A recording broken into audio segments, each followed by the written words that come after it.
Welcome to the download. Today I'm joined by Andrew Herrmann, director at FX, a managed services company that specialises in print, data, voice, etc. And Andrew's going to tell us a little bit more about it. So Andrew, mate, welcome. Thank you for having me. Lovely to have you here on the couch. Thanks very much. Tell us a little bit about Andrew. We'll talk about FX in a minute, but tell me about Andrew. So the important stuff first. Absolutely. Good stuff. Director at FX. My story is not a super. I won't go through a super long story, but an ex-athlete that got into the business world, and here we are today in the managed service space. So looking after a lot of young teams, ex-athletes, and that sort of thing. So yeah.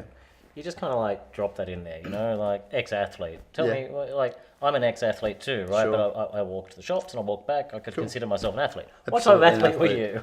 I spent a fair bit of time cycling. Okay. Had the luxury of doing a fair bit of competing internationally. Oh. Here in Australia. Spent a bit of time training with Judo Sport and those sorts of things. So yes, I did it fairly seriously for a little while there. Which was a lot of fun, and also very grueling, and also has given me a lot of lessons that I now can bring to the business world too. So I did a course, it must be some 15 or 20 years ago, and it was literally run by ex-Olympians. Sure. Who were talking about the characteristics of a high-performing athlete and how they relate to a high-performing, a highly effective person in business and a high-performing business overall. Yeah, of course. So, and you just made mention of, I take that and I bring it in. You're also doing some stuff with athletes in your organisation. Yeah, of course, yeah. So, give me some examples of, as an athlete, I learned X, and that made me able to do Y now in my career. Look, I think the most important piece that I took away from being an athlete, and I think athletes can relate to, is structure, is one piece. I think having that structure to know when it's time to be grinding, which is doing the work that we probably don't really want to do, to enable yourself to get to a point where you can actually succeed in it or have a win in sport. I think that's a really, really important piece that I took away from the athlete world through to the business world. So structure is one thing. I imagine discipline is something else? Oh, hugely. Yeah, of course. Discipline's a big thing. Knowing when to do something and when not to do something is also very important.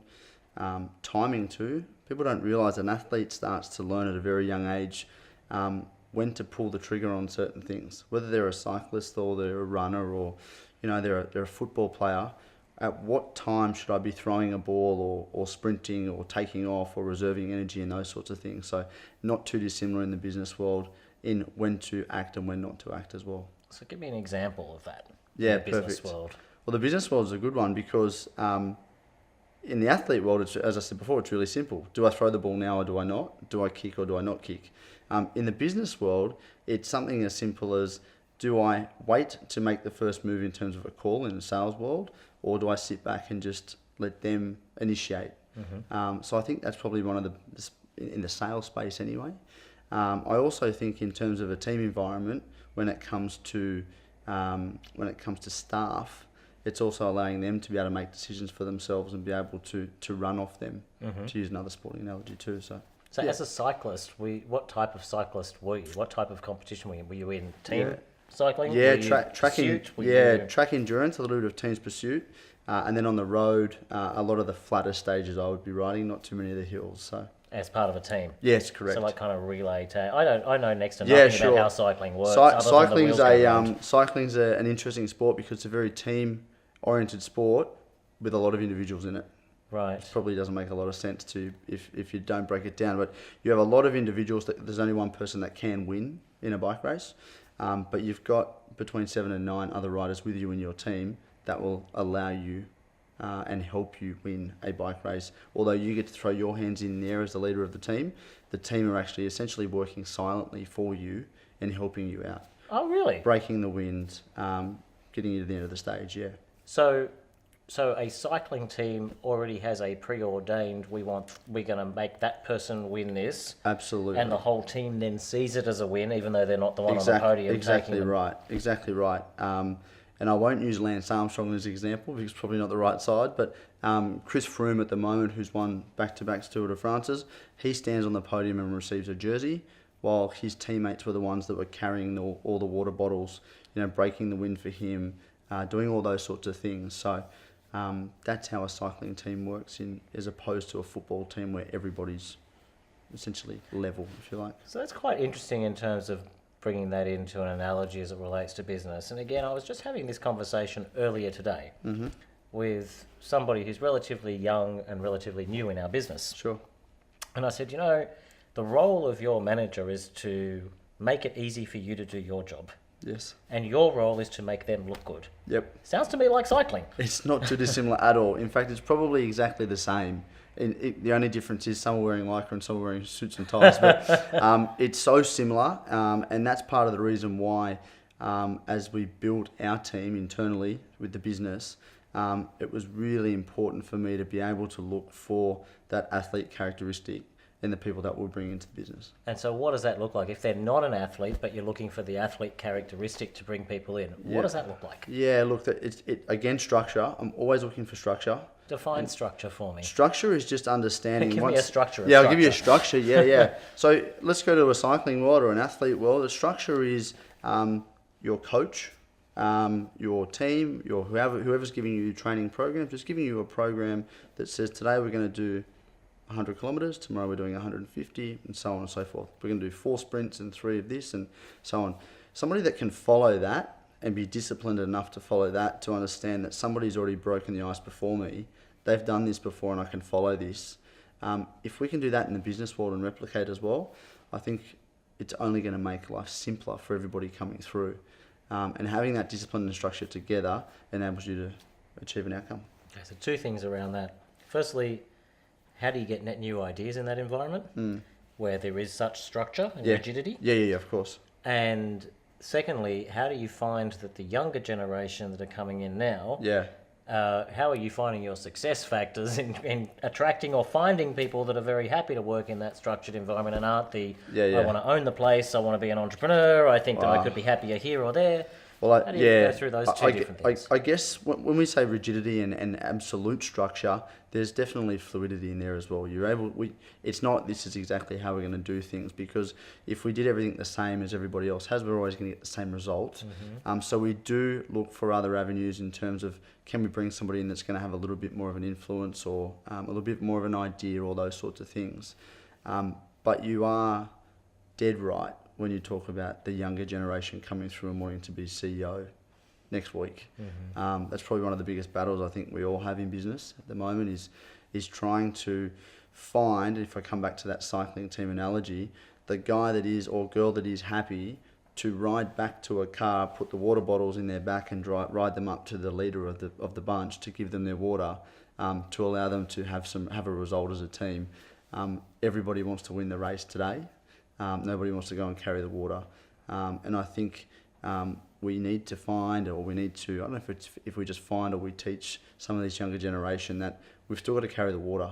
We've still got to dig the holes every now and again. We've actually still got to do the hard work before we can get to the CEO or the director role or wherever it is. So it's kind of like a rite of passage in some regards. I think so, yeah. I think the old saying of earning your stripes, I think we still need to do that. And I think today with social media and all these sorts of things, there's so many young people that think that they can go and do things and achieve things straight away, and we never want to stop them from trying to do that. But I think if they can learn from some people that have done it before, can come in and earn their stripes, it'll set them on the right path. And so what have you tried and succeeded with? Yes. In doing so? I mean, you know, like you say, you build a team of high-performing people. Yes. So when you do come across that kind of belief system or behaviour from the younger generation, and you haven't really been able to identify it until the rubber's hit the road and they're in the door, because sometimes the interview is not necessarily paralleled with what happens in practice. Of course. How have you actually dealt with that? Yeah, it's really trying to harness them a little bit, if I can use that word. It's trying to allow them to be as open-minded as they can be, but allowing them to understand a process that we've always tried to achieve.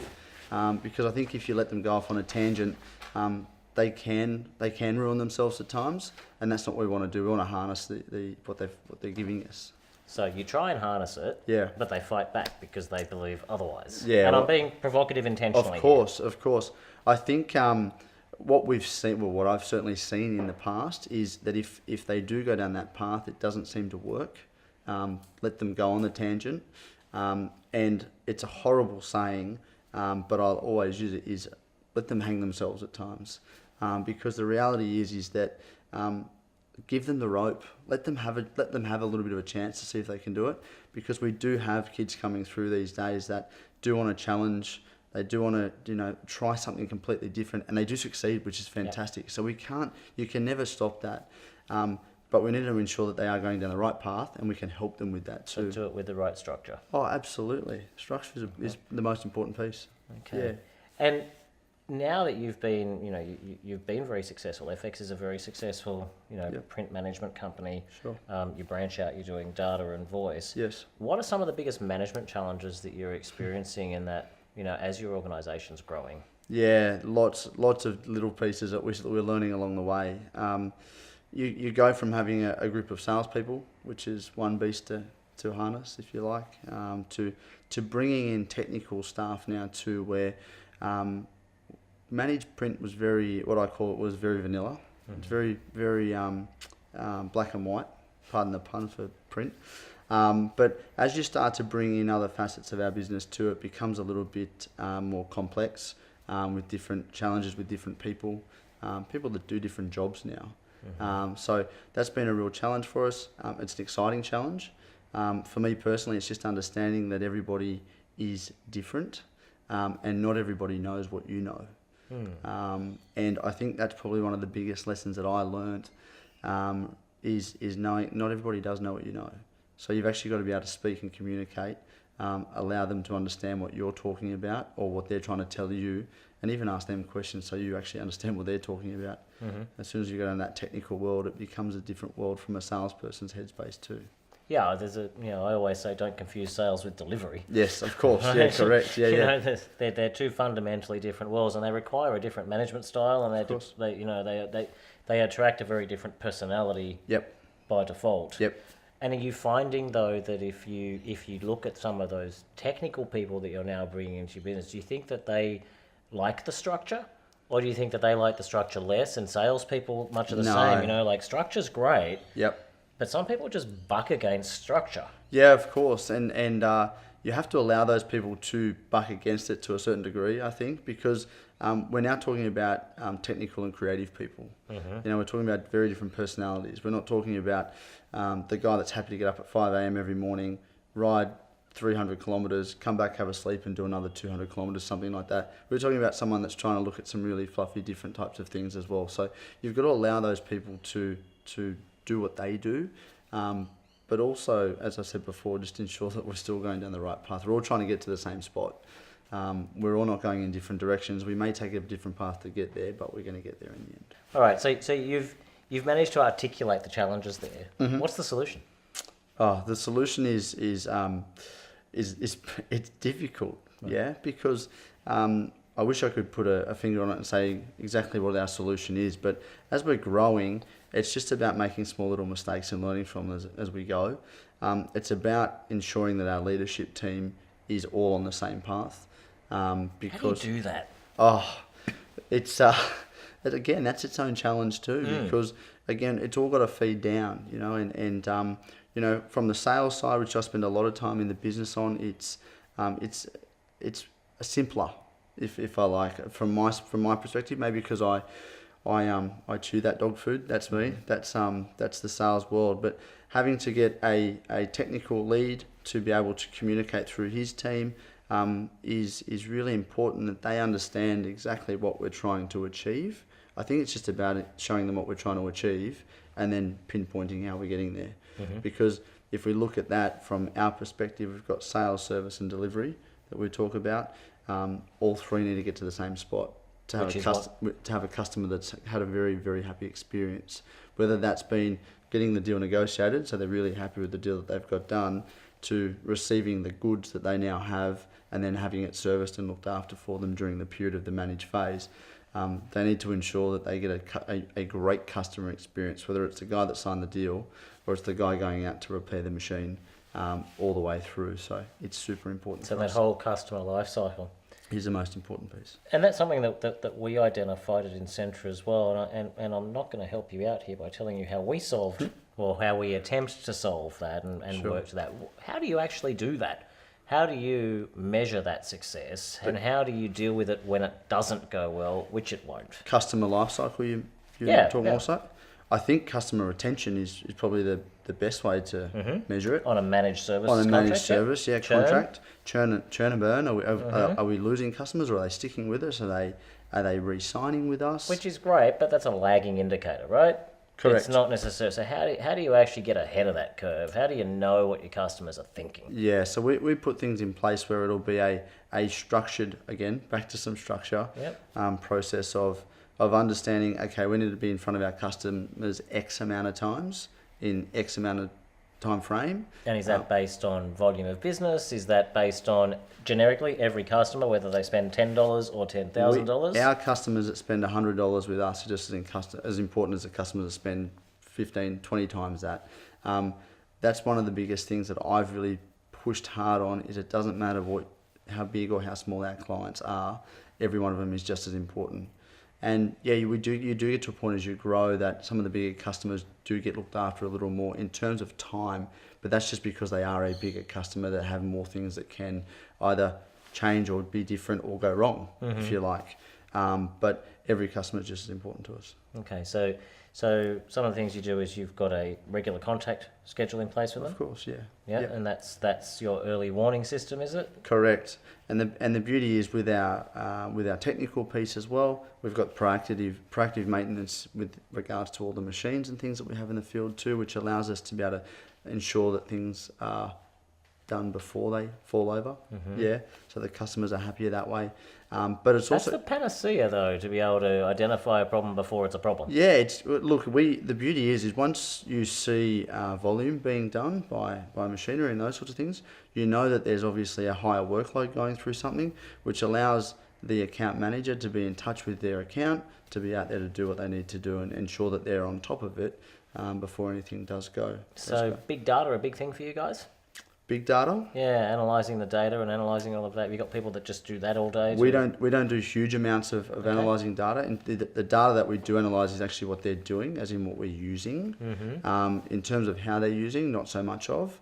But yeah, we try and keep it as simple as we possibly can for the clients. Okay. Yeah. And talking about that leadership again, and I'm still fascinated with the cycling analogy Sure. and the cycling. So that thrill of winning, right? How do you get a team around you to be so enthused about winning when they're not the ones who, where they really truly get that team win, not that. Yeah, and that's so in a sole sport. Yeah, I yeah, get of it course. in a team sport. Yeah, of course. The team's That's right. won. That's exactly right. That comes back to understanding a role. Yeah. So in a cycling world, it was understanding your role. Now, if you understand it in the cycling world, where there are mountain climbers, nice lean skinny guys that go up the hills really fast. There's guys that got bigger legs that go faster on the flats. So it's about understanding where you as a salesperson is best suited. So you might not be the guy doing the big deals. You might be the guy doing some of the smaller deals, but a win's a win, and we're all getting wins along the way. And it's being able to celebrate those wins with the team as well, because we're all having our own individual wins during the day, whether it be I'm signing a deal, you're signing a deal, someone else in the team is signing a new deal.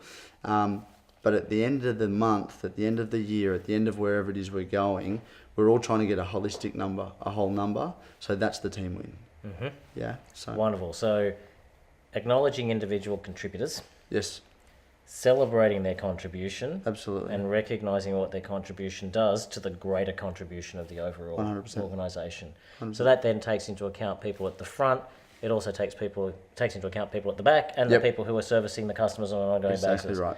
And is that indeed how you at FX bring the whole crew together? Absolutely. And do you talk about cycling as you do this? We talk a lot about sport.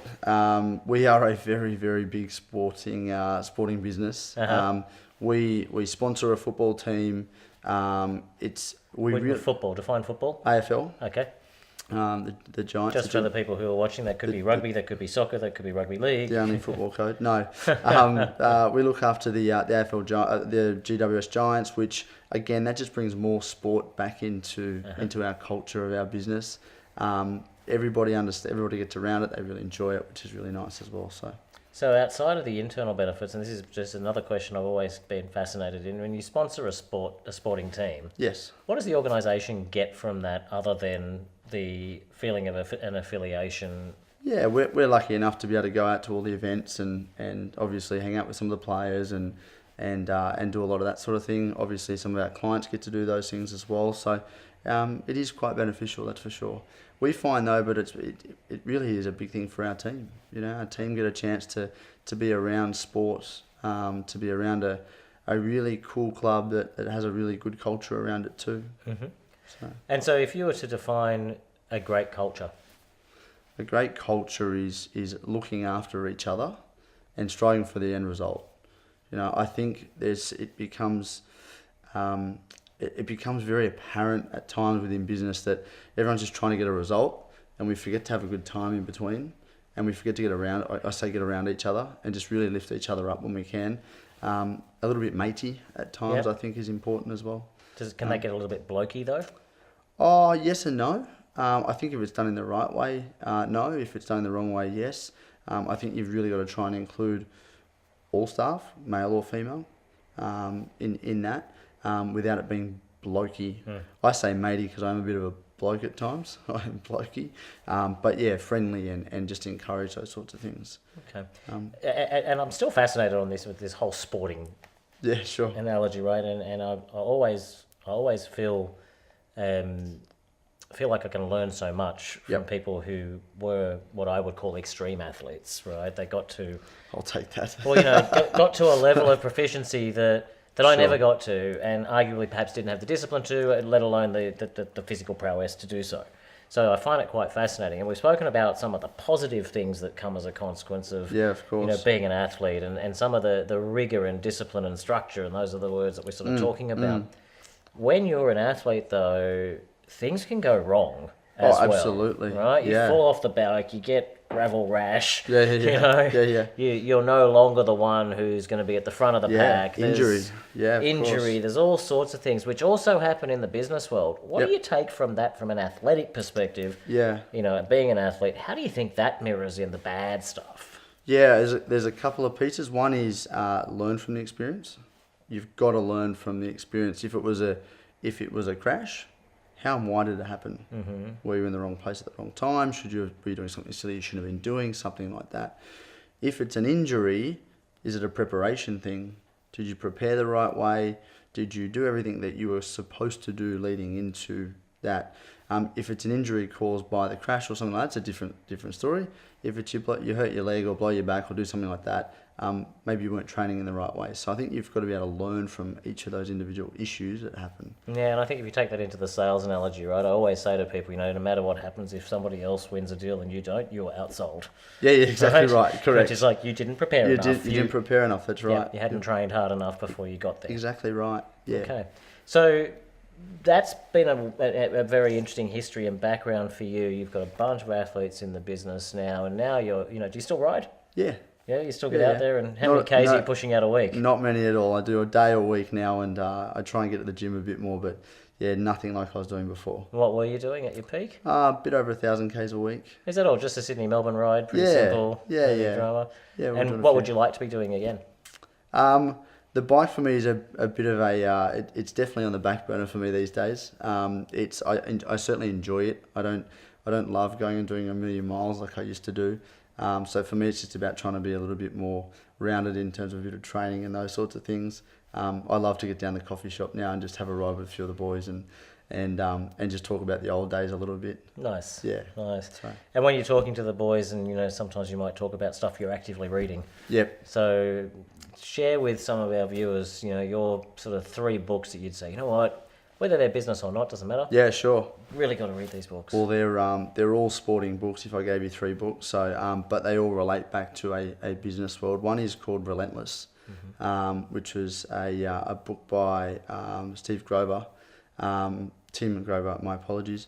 and it relate. He was the coach of Michael Jordan, LeBron James, and Dwayne Wade, so basketballers, and he was their personal coach. Not only did he coach them in terms of physicality, also in terms of headspace, and it's that headspace that I find the most valuable in that book. One is 11 Rings, which is a book by Phil Jackson. Someone who doesn't answer the phone. Someone that's exactly right.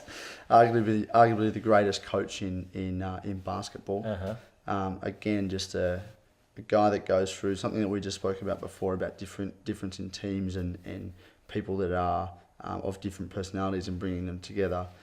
He coached the LA Lakers and also the Chicago Bulls, and there's some really good reading in there about very, very odd and interesting personalities and how he brings them together too. So, and you wanted 3, didn't you? If you've got a third. Win or Learn, which is a great book. Win Forever. It's called Win Forever by Pete Carroll, NFL coach, most successful coach in college football, and talks about bringing young talent through.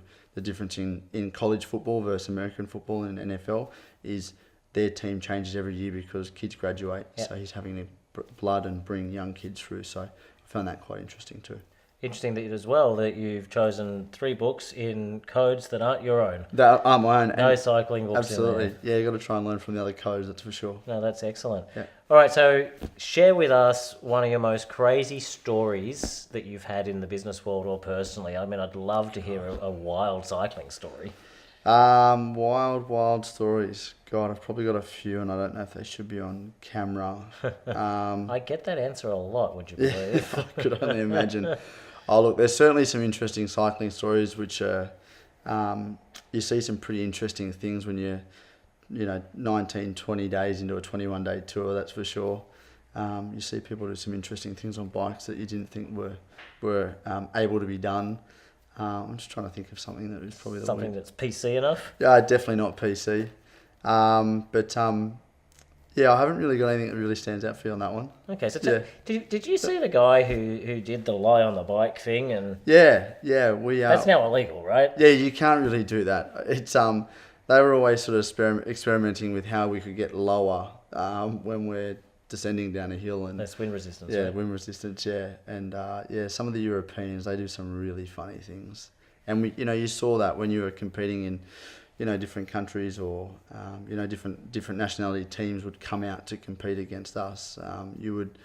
They all do some different things. Everyone's got a different theory on what's faster and what's better. So. Yeah, it's like the Jamaican bobsled team, isn't it? Exactly right. Everyone's got a different idea. Yeah. All right, so I'm going to ask you one more question. Tell me the craziest food you've ever eaten. The craziest food? Well, that's recent, which is good. It's an easy one for me. So I've just got back from a trip in Japan, away there, and we were in a yakitori, which is a sort of a barbecue style restaurant. And I thought, just to quickly get things started, I would order an assorted meat plate because I was pretty hungry from skiing during the day, and got the while we were ordering the rest of our meal. But I just pointed and we were eating. I thought this was quite tough, and found out that I was eating a horse. So it was pretty good. So whilst having a bet on the weekend, I now, every time I see a horse run, I always think that it could be the one I ate. I'm not sure. So. It might be the father. Yeah, correct. Oh, that's actually Andrew Herrmann, mate. Thank you very much for joining us on the couch. It's been great to have you here. Thanks very much. Cheers.